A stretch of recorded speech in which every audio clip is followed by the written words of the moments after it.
let's integrate tangent to the fifth x with respect to x. As is the case with every single one of these trigonometric integrals, there's more than one way to do it. But when I saw this problem, this is the way I thought to do it. It might not be the best way, it's certainly not the only way, but it is the way I thought to do it in the moment. And so I started saying, well, I'm more comfortable dealing with sines and cosines, so I'm going to rewrite it in terms of sines and cosines.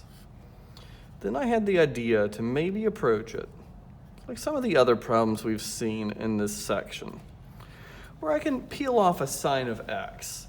And because now I have an even sign, even power of sine, you could think of that as a sine squared squared, and sine squared is 1 minus cosine squared. So now I have a large part of the integrand that's all about cosine, and I think I can do a substitution now because of that sine x dx hanging out there. I know when I differentiate that cosine, I'm picking for my substitution, I see this expression.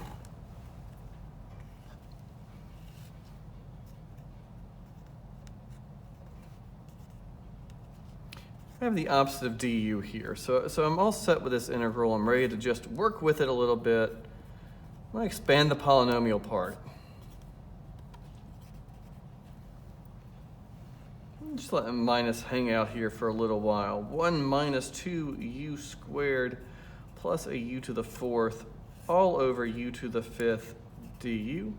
What I'd like to do now is distribute the minus through and divide everything by u to the fifth.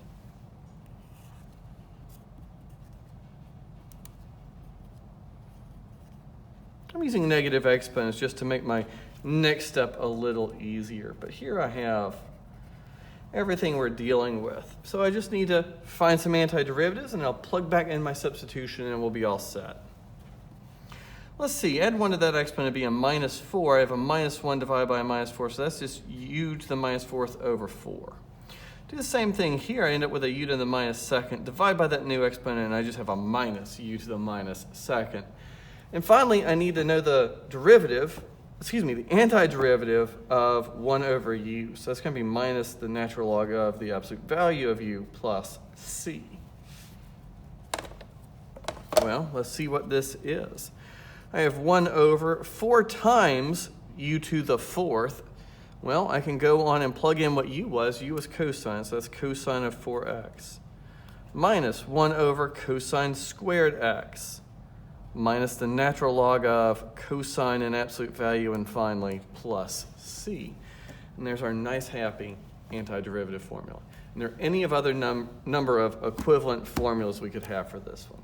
But that's the one we ended up with, and that's enough for now.